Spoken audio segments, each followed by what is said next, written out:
What's up, everybody? You know what we're here to do. We're here to analyze draft impact for this upcoming week's college football games. We're going to be getting into several games this week. We're going to be talking about several prospects. Really looking forward to this weekend. A lot of anticipation around what some teams are going to do in response to big losses last week. And then also how some teams are going to respond to big wins. So we're going to go ahead and jump into it. We're going to start off with a game that some people are probably going to overlook. And that's going to be the Tennessee Volunteers traveling to play the Missouri Tigers. Now, here's the thing about this game. Mizzou, obviously not that good this year when it comes to the ball. However, they still got a lot of solid prospects on defense. And the one that we're going to take a look at today is going to be Kris Abrams-Draine. He's a day 3 prospect that's going to be looking to try to move his name up to day 2. And what better week to do it than when you're going up against the UT Vols, who have solid receivers with Cedric Tillman, Jalen Hyde, and obviously have Hendon Hooker at quarterback. And they're going to be looking to kind of really get style points since they're not going to be playing in that SEC championship game. They want to make every statement they can. So you know you're going to get some action. Kris is a great off-the-ball defender. If you really get an opportunity to look at this game, watch him. A little bit on the smaller side for what most corners are these days, but still has decent size, still be able to make some good plays for you, and he's a key contributor in special teams. Great player to watch for in that game. The next game we want to jump out to is a game that I really want to keep an eye on because there's a possibility for an upset. And in this game, we're going to be talking about Oregon Ducks and the Washington Huskies. Now, the Huskies are going to be traveling to Oregon. We all know it's not easy to win in Eugene. That being said, the player that we're going to be watching for is going to be the main reason why the Ducks may pull this upset off. And that is going to be none other than Michael Penix Jr. If the Huskies are going to win this game, Penix Jr. is going to have to outduel Bo Nix. Bo Nix is playing phenomenal football this year. However, Penix has been going under the radar, and Penix started off just as hot as Bo Nix is now. So it's a great opportunity for Penix to pick back up steam on his name and then make a push to get into that round 5 range for the draft. So please keep an eye on that. Again, the Huskies may pull this upset, and that's going to shake things up for real in the college football playoffs. Now that we've got all that out the way, you know what time it is. It's time to get into our draft impact game of the week. And folks, we're not following game day. They're not following us. We're not going to be going to Texas. Even though I really thought about it, we're not going to be going down there. This time, we're going to be finally doing what my heart always wants to do. And that's talking about Florida State.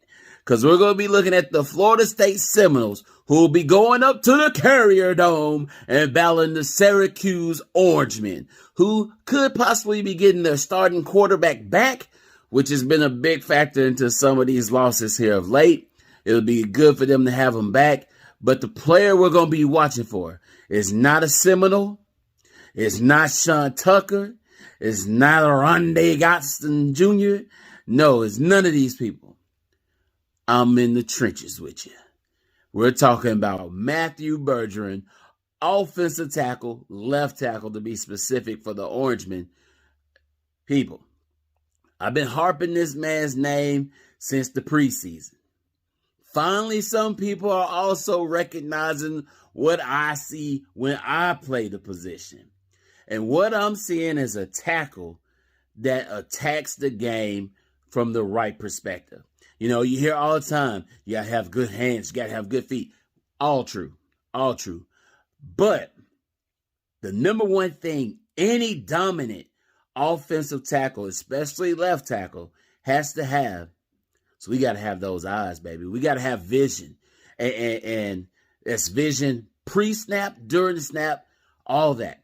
And Matthew Bergeron has some of the best eyes I've seen in this tackle class. He's able to identify what may be coming, and then he's able to pick it up as it comes. He's great on blitz pickup. He's great on passing off the games up front. Bergeron truly is a dominant left tackle. Honestly, as a Chiefs fan, I hope we get Matthew Bergeron. He's going to go under the radar. It's going to be great value. And this kid's dominating. I've seen him so far this year already go up against Myles Murphy, first rounder.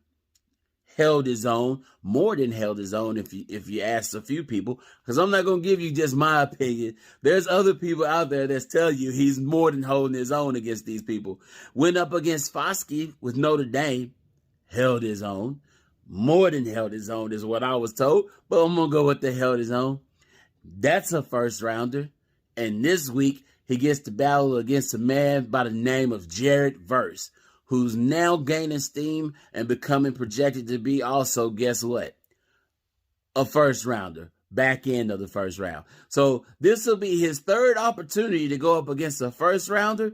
Hell, if you want to be honest, he actually went up against a first rounder last week when he played against the Pitt Panthers, and he was playing games with the upfront line there. 3 potential draft picks on that D-line. And he held his own. He was not the reason that they got those sacks. I've watched the tape. Now, I will tell you this. He's going to have to be dominant. He's going to have good, you hear about contact balance for the backs and things like that and receivers and all these ball carriers. He's going to have good contact balance because there's going to be some things brought to him, whether it's coming from Verse on the edge or it's coming from Fabian Lovett at the D tackle spot. But also at Florida State, they got 2 solid linebackers that like to come on the blitz. We're talking about number 15, Tatum Bethune, and then we're talking about Kalen DeLoach. Speed. So I'm really interested to see how Bergeron holds up this weekend. Great opportunity for him to start boosting himself up, also pick up some momentum and steam, and see if he can't get his name starting to be talked about as that back end of the day one for the draft. Well, there you have it. A little bit longer than normal, but we got a lot of stuff that we had to get into. A lot of great action coming up this weekend. Make sure you check all those games out. And if you have anybody you want me to check out, let me know in the comments below. Aside from that, do me a favor. Hit that thumbs up to like it.